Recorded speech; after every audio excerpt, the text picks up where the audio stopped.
Hello, welcome to the Aligner Insider. I've been asked by my friend and colleague, Dr. Barry Glazer, to present a series on Phase 1 treatments. Welcome to number 2 in the series.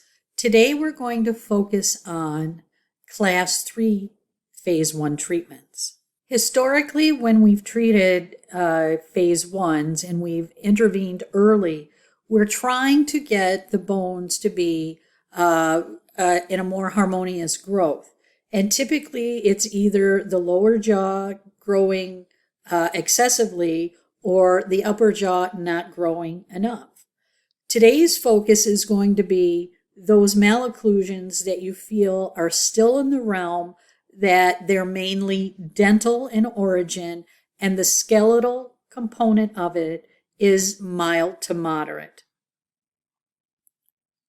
So when we look at Class 3 malocclusion, we're looking at if it has a skeletal component, can we modify the growth? Typically of the maxilla, if it's underdeveloped, we're looking at expanding and protracting the maxilla. If it's the mandible, historically we've tried to use chin cups. And then, of course, when all else fails, we've looked at orthognathic surgery.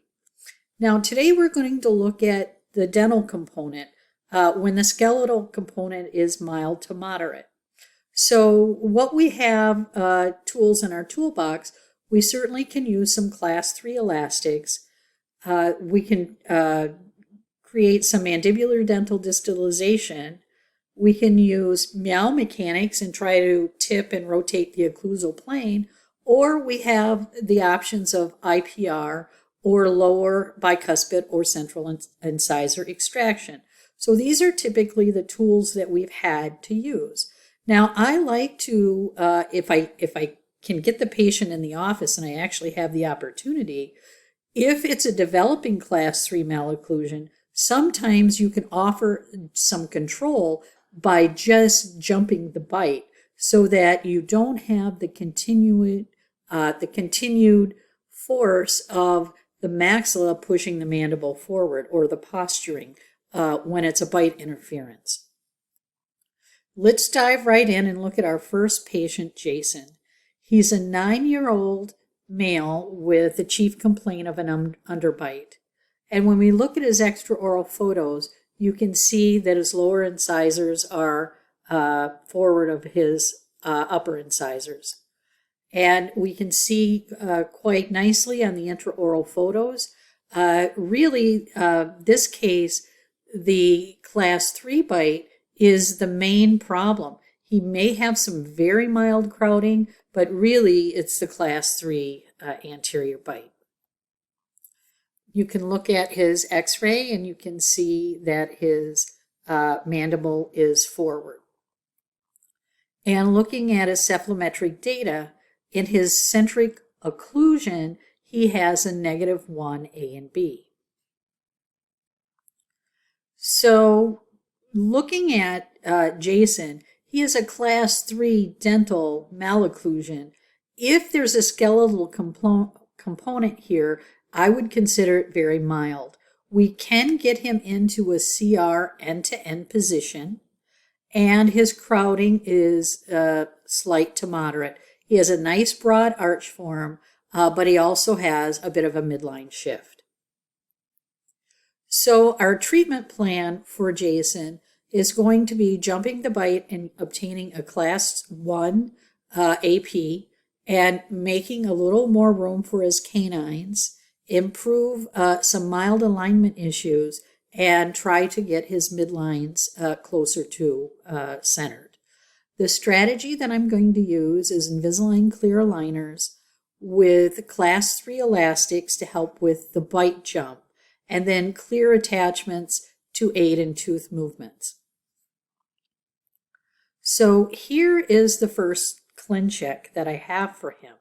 And I want you to know that there are 2 ways I'm going to show you how to approach this.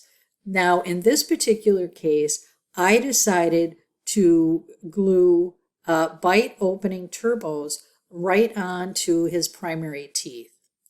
So I've put The turbos on the posterior, you'll see that in a minute. I have anterior extrusion type attachments to anchor the maxillary anteriors and to control the torque. Okay, and you can see on his primary lower molars, we'll get a better look at that in a second. So on the upper, we're proclining. On the lower, you can see the composite mounds that I've put on the lower second molars to disclude the anterior teeth. Now, ignore the IPR. I did not do the IPR. And now when I have a phase 1, I completely take off the IPR unless we have a dramatic anatomy or a severe Bolton. I don't typically do IPR in phase 1s. So here you can see I've unlocked the occlusion, and I call it the analog way. So instead of using Invisalign attachment plastic to disclude the teeth, I've actually physically put composite on the primary molars. And then I have the extrusion attachments to control the torque. So here is Jason in 8 months, and you can see that with the upper proclination and the class 3 elastics, we've been able to get some positive overjet. Now, one of the things in these cases, especially the class 3s and especially the young males, is that you're really not out of the woods for quite a long time on these cases. And one of the reasons I wanted to show you Jason's case today is because I followed him all the way through to his finish. Here you can also see we still have quite a bit of midline to work on. And here are his x-rays. And we've increased the A and B. Now it's positive, and it's still what I would consider very much in a normal range and not severely over-proclined. So here is, you can see how upright his upper incisors are and how we've proclined them to get positive overjet. And here he is at 12 months. And we are finished with his phase 1. And at this point, my job is basically to monitor that we have enough room for eruption and to continue him at nighttime in his vacuum-formed retainers wearing class 3 elastics to help control his growth. So here he is at 18 months, and we're just having him come into the office and check in. We've had to make him a new set of vacuum-formed retainers to continue to correct the class 3, or so he can continue to wear the class 3 elastics. And here he is at 24 months. We've adequately made room for canines. They're coming in.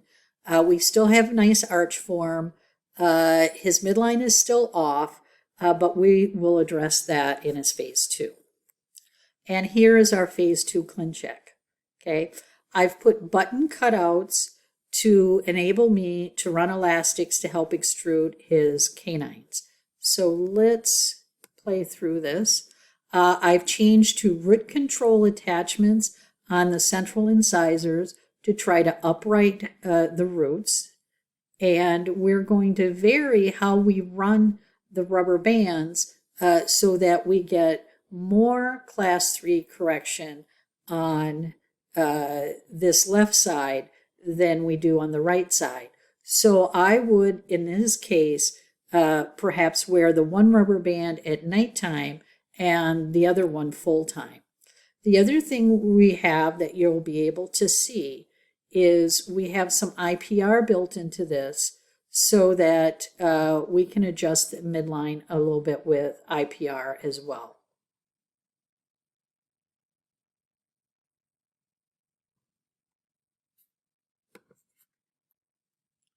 Okay,